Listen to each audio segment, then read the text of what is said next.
안녕하십니까?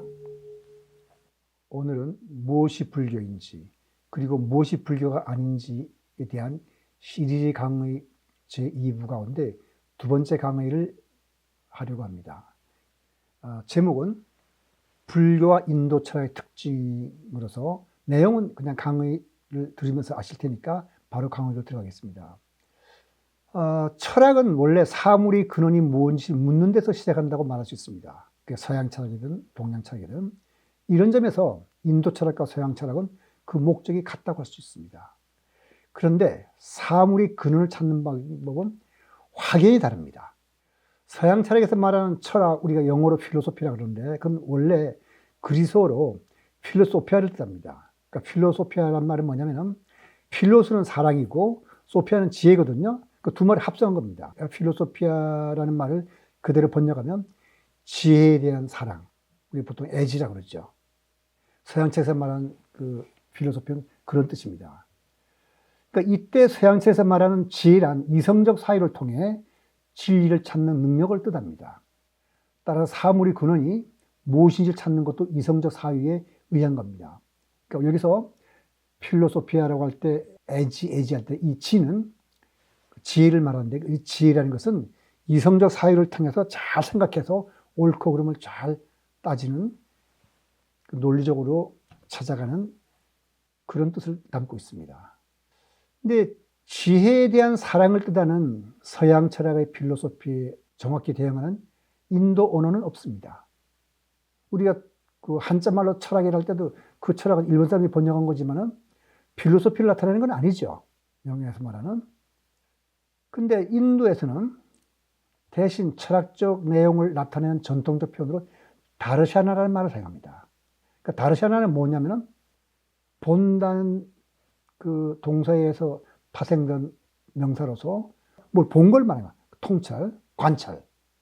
그 진리와 실제에 대한 통찰과 올바른 견해 또는 이해를 다르샤나라고 합니다. 그러니까 인도의 철학은 종교와 분리되어 있지 않아서 다르샤나는 힌두교의 철학 체계와 세계관을 나타내는 말로서 신성이나 신의 출현과 같은 뜻으로 사용됩니다. 그러니까 통찰의 의미에서 불교의 반야와 비슷할 것 같지만은 불교의 반야에는 신의 출현과 같은 뜻이 없기 때문에 반야는 또 뜻이 다르다고 봐야 됩니다. 불교에서 다르샤나라는 말을 써요. 다르샤나 시타라고 해서 비전을 뜻하고 또 대승불교에서는 붓다 다르샤나라는 말을 사용합니다. 그러니까 이성적 사유가 아니라 진리를 직관한다는 점에서 다르샤나와 반야는 서양 철학에는 없는 개념입니다. 다르샤나도 그렇고 반야도 그렇고 이건 이성적 사유로 뭐 따져서 보는 게 아니라 진리를 그냥 바로 보는 걸 말하는 겁니다. 근데 다르샤나는 아까 말씀드린 신이 진리를 가르쳐 주는 거죠. 불교와 힌두교를 포함한 다른 종교의 공통점과 차이점도 우리가 알아봐야 되겠거든요. 그럼 살펴보도록 하죠. 먼저 종교와 과학과 철학은 영역과 목적이 다르다고 하지만은 사물의 근원이 무엇인지 묻는다는 면에서는 종교도 과학도 철학도 공통점을 갖고 있습니다. 그러니까 우주란 뭔가, 자아란 뭔가. 이건 종교도 그걸 묻는 거고 과학도 그걸 묻는 거고 철학도 그걸 묻는 겁니다.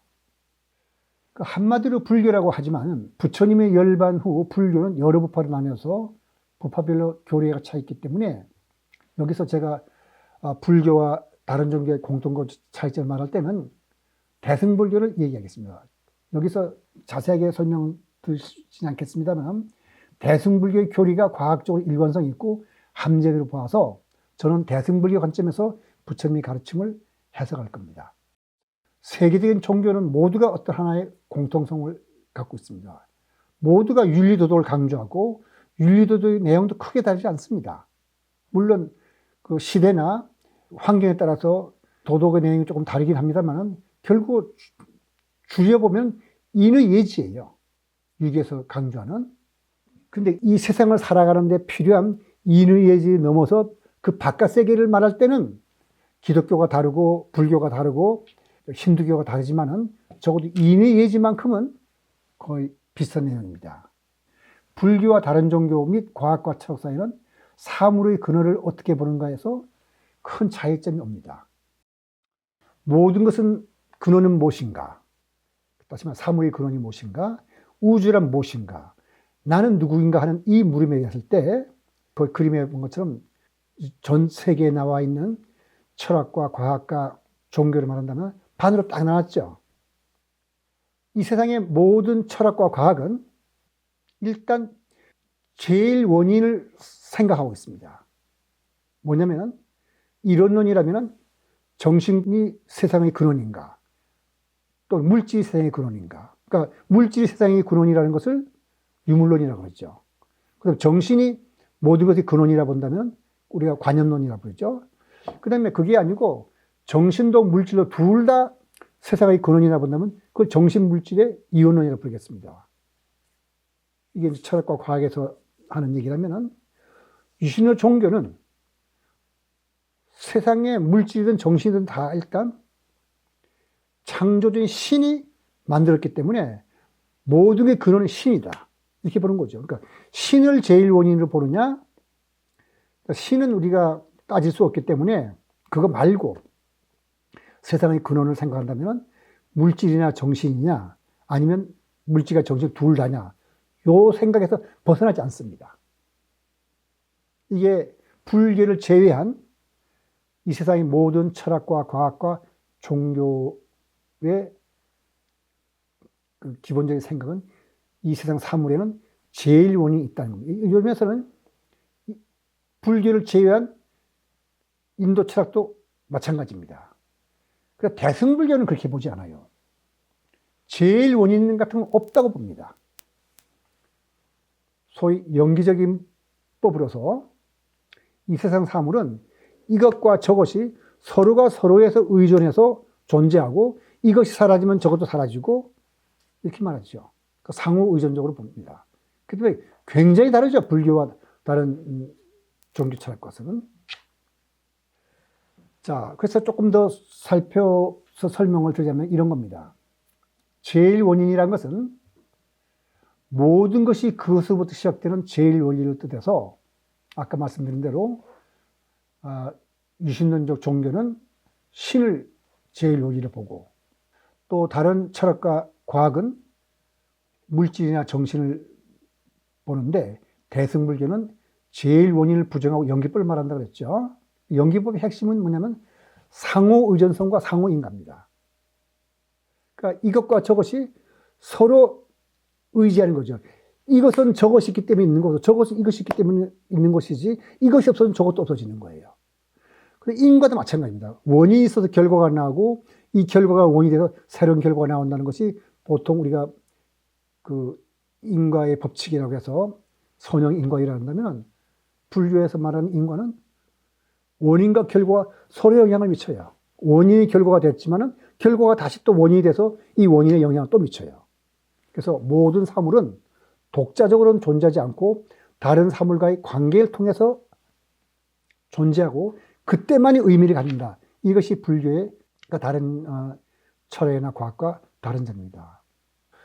그래서 이걸 조금 용어를 설명드리자면 서양 철학에서는 다른 것을 원인으로 삼지 않고 스스로 존재하는 것이 있다면 그걸 실체라고 합니다.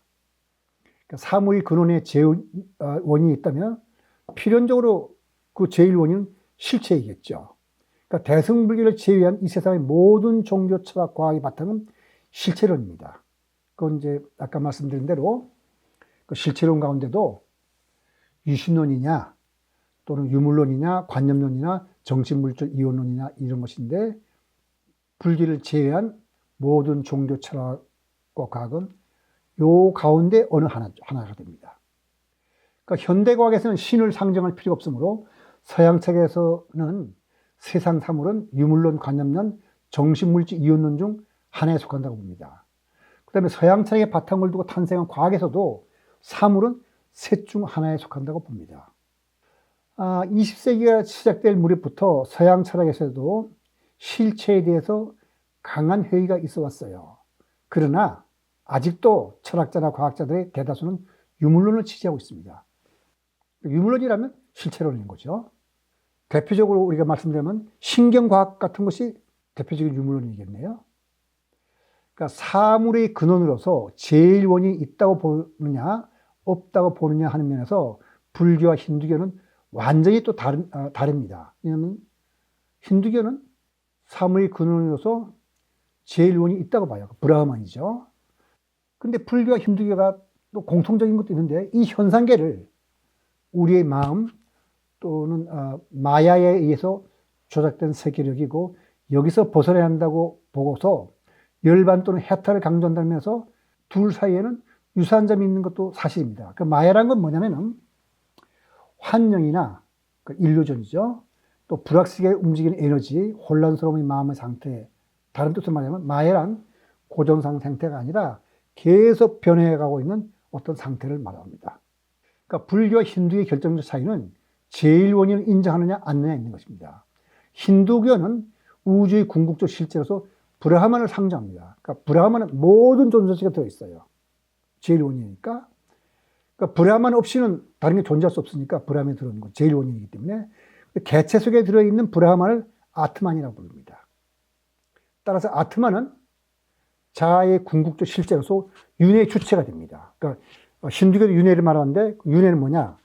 바로 자아의 궁극적 실제인 아트만이 계속 다른 몸을 받아서 돌아가면서 살아가는 것을 윤회라고 부르는 겁니다. 결국은 브라흐만과 아트만은 같은 겁니다. 그러니까 바닷물로 친다면 바다가 브라흐만이라면 그 바닷물 한 덩어리는 아트만이에요. 따라서 이걸 다르게 표현하면 브라흐만은 우주의 아트만이라고 할 수 있고 아트만은 개체의 브라흐만이라고 우리가 부를 수 있습니다. 불교는 제일 원인을 부정하므로 모든 것이 원인이 되는 것이 있다고 보지 않습니다. 일체 존재는 실체가 없으므로 아트만을 인정하지 못해요. 그래서 불교에서는 아트만이 없다는 것, 그걸 이제 산스크리트에서 아나트만, 그 다음에 빨리어서 아나타라 그러는데 그걸 무아라고 번역하는 겁니다. 그러니까 불교에서 말하는 무아는 아트만이 없다 또는 아트만이 아니다 이런 뜻이 되는 거죠. 그러니까 비아라고도 때로는 번역합니다. 힌두교도 불교도 자이나교도 다 인도 철학에 속합니다. 다음 제3강에서는 인도 철학에서 살펴보기 위한 그 준비 단계로서 먼저 인더스 문명에 대해서 간단하게 살펴볼 겁니다. 그래서 오늘 강의는 여기서 마쳤지만은 이 마치기 전에 11강에 대한 질문에 대해서 제가 답을 드리도록 하겠습니다. 11강의 질문이 이겁니다. 1부에서 성인의 가르침에 대해서 말씀드렸거든요. 질문 내용이 성인의 기준이 애매합니다.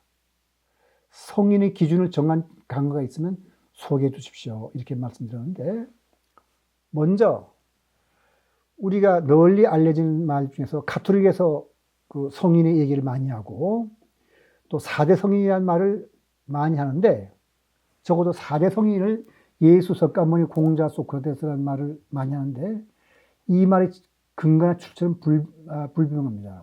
그러니까 일본의 어떤 윤리사상가가 이 말을 쓰고 널리 퍼뜨렸던 설도 있고 또 독일의 철학자 칼 야스퍼스가 이 일본 사상가의 저서에다가 이거를 소개하면서 널리 퍼졌다는 설이 있는 정도입니다. 이 성인이라는 말 자체가 그 나라나 시대에 따라서 똑같이 어떤 건 아니거든요.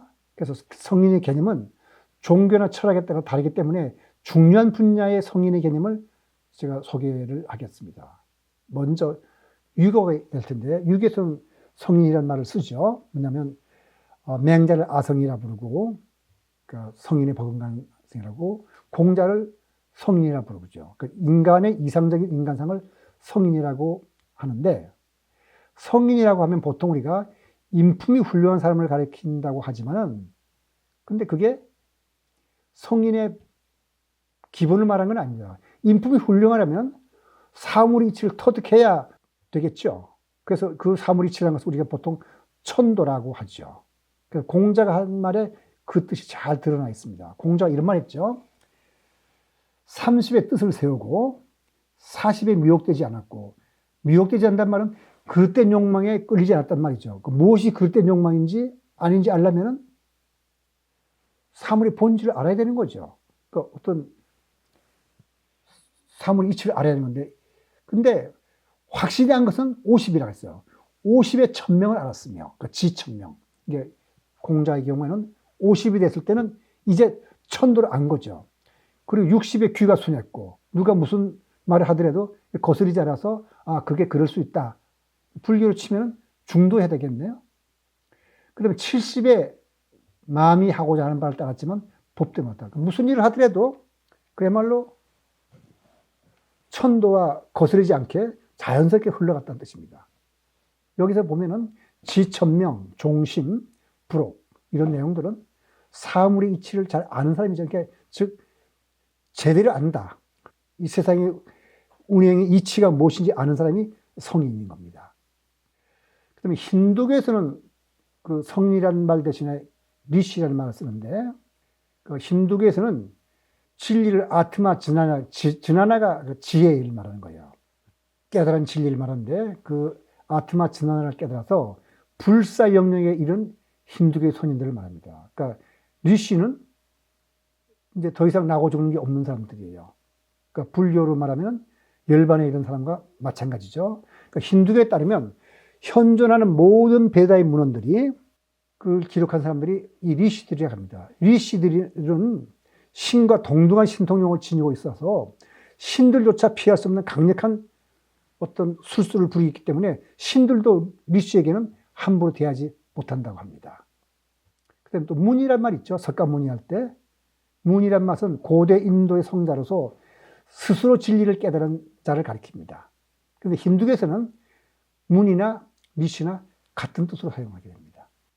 그러니까 리시는 적어도 어떤 방식으로 진리를 알았는지 모르지만은 지금 말씀드린 대로 힌두교에서는 그 진리를 아트마 지나나야 보는데 그걸 깨달은 사람인데 보통 리시는 그 신의 계시에서 그런 걸 알았다고 봅니다. 그럼 기독교 성인은 특히 모범적이고 영적인 삶을 살았거나 순교하거나 하여서 다른 사람이나 다른 신도들에게 본보기가 된 사람들을 말하는데 이 신의 뜻을 충실히 따르는 사람 뜻이 강한데 여기에는 신의 은총에 따라서 신의 뜻을 깨우쳤다는 의미가 있죠. 그래서 여기서 신의 뜻이 바로 진리일 테니까 역시 기독교 성인도 그 진리를 깨달았다는 의미가 있을 겁니다. 그러니까 불교나 힌두교처럼 어떤 직관에서 깨달았다는 것이 아니라 신의 뜻에 따라서 그걸 받아들이고 거기에서 옳고 그름을 제대로 알았다는 뜻이 되겠죠. 근데 불교 성인은 부처님을 말하는 거죠. 깨달은 사람, 그러니까 진리를 깨달은 사람입니다. 이런 식으로 성인은 다 나라마다 또 종교마다 다르게 말을 하긴 하지만 어쨌든 기본적인 진리, 우주의 질서나 진리 또는 신의 뜻을 아는 사람을 성인이라고 본 것입니다. 그러니까 무엇이 진리인지는 종교나 철학마다 다 다르지만 적어도 궁극적 진리를 깨달았거나 신의 뜻을 잘 아는 사람을 가르쳐 성인이라고 한다고 보면 되겠습니다. 오늘 강의 여기서 마치도록 하겠습니다.